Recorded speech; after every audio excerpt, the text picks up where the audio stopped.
આણે ગઈકાલે બધામાં મોકલ્યું કાઢ્યો કે દીદું ઝૂકી જાય. તારી 7 પેઢી આવે ને 7 પેઢી આ નહીં ઝૂકે. હું મારું જીવન ન્યોછાવર કરતો જ્યાં સુધી તને ભ્રષ્ટાચારી સાબિત ન કરી દઉં ત્યાં સુધી મારા જીવનના અંતિમ સમય સુધી તારી સામે હું લડાઈમાં રહેવા. દિનુ બોઘા સોલંકી અને કલેક્ટર સામે જાણે કે આર પારની લડાઈ શરૂ થઈ ગઈ હોય તે પ્રકારે દિનુ બોઘા સોલંકીએ જાહેર મંચ પરથી ચેલેન્જ આપી છે અને કહ્યું છે કે રિટાયર થઈ જઈશ પછી પણ તારી સામેની લડાઈ હું છોડીશ નહીં. સાથે જ કલેક્ટરને મોહમ્મદ ગનની સાથે પણ સરખાવ્યા છે. વિગતે વાત કરીએ કોડીનારમાં દિનુ બોઘા સોલંકીએ કલેક્ટરને આપેલી ઓપન ચેલેન્જ વિશેની. વૈષ્ણવજન તો તેને કહીએ જે પીડ પરાઈ જાનાને રે. નમસ્કાર, નવજીવન ન્યૂઝમાં આપનું સ્વાગત છે. હું છું જયંત દાફડા. કોડીનાર નગરપાલિકાની ચૂંટણીમાં સતત 5મી વખત પૂર્વ સાંસદ દિનુ સોલંકીના નેજા હેઠળ ભાજપનો વિજય થયો અને 7 વોર્ડમાં 28 સીટ કબજે કરવામાં આવી અને મતગણતરી પૂર્ણ થયા બાદ ભાજપના ઉમેદવારો વિજય જાહેર થતા જાહેર સભાનું આયોજન કરવામાં આવ્યું અને જાહેર સભામાં ભાજપના પૂર્વ સાંસદ દિનુ સોલંકીએ બળાપો કાઢતા જિલ્લા કલેક્ટર દિગ્વિજયસિંહ જાડેજા ઉપર આકરા પ્રહારો કર્યા અને ભ્રષ્ટાચારના ગંભીર આરોપ પણ લગાવ્યા અને રાજ્ય સરકાર પાસે તપાસ થાય તેવી માંગ કરી. ભાજપના પૂર્વ સાંસદ દિનુ બોઘા સોલંકીએ જિલ્લા કલેક્ટર દિગ્વિજયસિંહ જાડેજાના નામ લઈને તેમની પર આકરા પ્રહારો કરતા કહ્યું કે અનેક ગાડીઓ દોડાવી કે દિનુ ઝૂકી જાય પણ તારી 7 પેઢી આવે તો પણ આ નહીં ઝૂકે. જ્યાં સુધી તને ભ્રષ્ટાચારી સાબિત ન કરી દઉં ત્યાં સુધી તારી સામે લડીશ અને તેના માટે મારું જીવન પણ ન્યોછાવર કરી દઈશ. તું ભલે રિટાયર થઈ જા પણ તે પછી પણ તારી સામેની લડાઈ હું છોડીશ નહીં. અધિકારીમાં સમજોશ કે નહીં? કોણ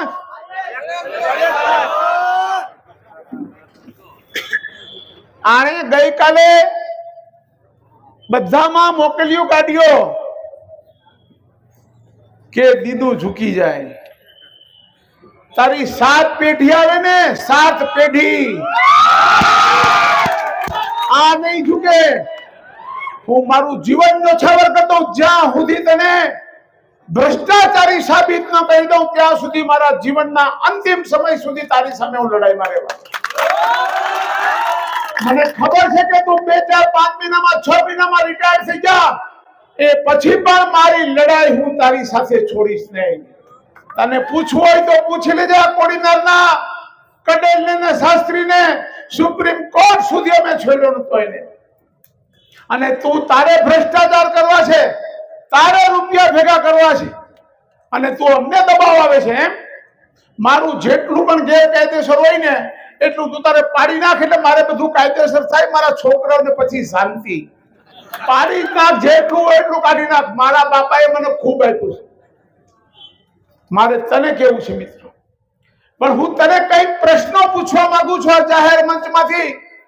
હું ગુજરાત સરકારને પણ વિનંતી કરું છું, મુખ્યમંત્રી શ્રીને પણ વિનંતી કરું છું કે મારા મુદ્દાઓનું તમે ધ્યાનથી અમારી સાર્વજનિક રજૂઆતના રૂપમાં લઈ અને આ ઉચ્ચ અધિકારી ઉપર સીબીઆઈ કક્ષાની એસીબી ની તપાસ મુકાવવા અમારી હાર્દિક વિનંતી છે.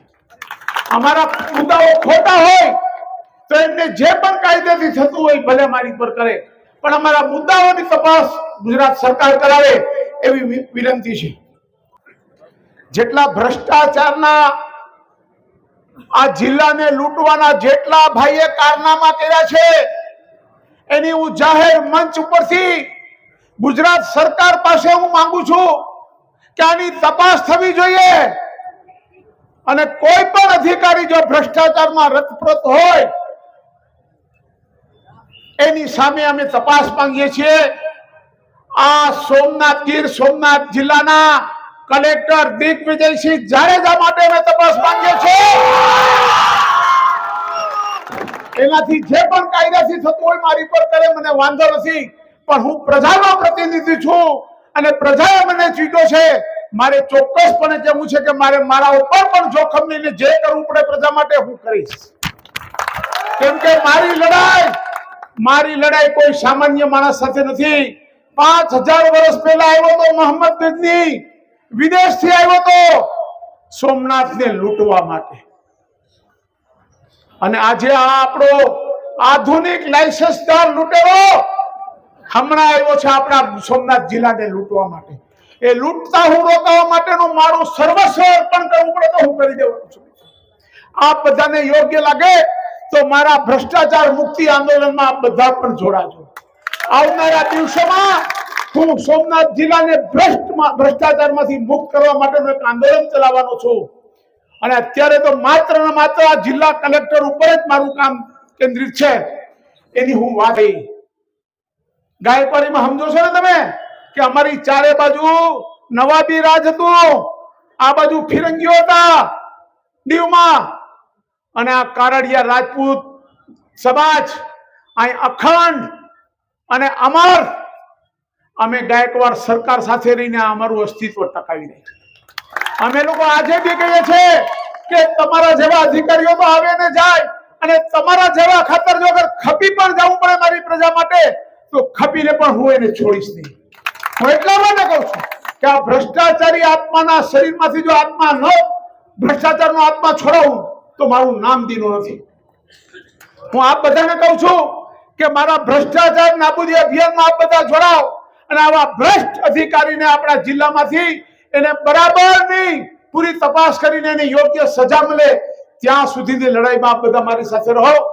દિનુ બોગા સોલંકીએ જાહેર મંચ પરથી કલેક્ટર પર ભ્રષ્ટાચારના આરોપ લગાવતા કહ્યું કે કલેક્ટર સામેની લડત તેઓ રિટાયરમેન્ટ પછી પણ ચાલુ રાખશે અને કલેક્ટર સામે ઝૂકશે નહીં, અને ગુજરાત સરકાર સમક્ષ કલેક્ટર વિરુદ્ધ સીબીઆઈ કક્ષાની એસીબી તપાસની માંગણી કરી છે. સાથે જ આરોપ લગાવ્યો છે કે કલેક્ટર ગીર સોમનાથ જિલ્લાને લૂંટવાનું કામ કરે છે. સાથે જ તેમણે ચેલેન્જ આપતા હોય તે પ્રકારે કલેક્ટરને કહ્યું કે મારું જેટલું પણ ગેરકાયદેસર હોય તે પાડી નાખ, એટલે મારા છોકરાઓને શાંતિ થઈ જાય ને પછી બધું કાયદેસર રહેશે. મારા બાપાએ મને ઘણું આપ્યું છે, જે પણ કાયદાથી થતું હોય તે કરી લો. જીવનના અંતિમ ક્ષણ સુધી હું આ લડત ચાલુ રાખીશ અને પ્રજા માટે જે કરવું પડશે તે હું કરીશ. તેમણે આમ કલેક્ટર સામે આંદોલન કરવાની પણ ચીમકી આપી છે. હવે આગામી સમયમાં જોવાનું રહ્યું કે દિનુ બોગા સોલંકી જે ભાજપના પૂર્વ સાંસદ રહી ચૂક્યા છે તે કલેક્ટર સામે આંદોલન કરે છે કે પછી કલેક્ટર હવે આ બાબતે કોઈ સ્પષ્ટતા કરશે. વધુ સમાચારો સાથે ફરી મળીશું. ત્યાં સુધી નવજીવન ન્યૂઝ સાથે જોડાયેલા રહેજો. વૈષ્ણવજન તો તેને કહીએ જે પીડ પરાઈ જાના.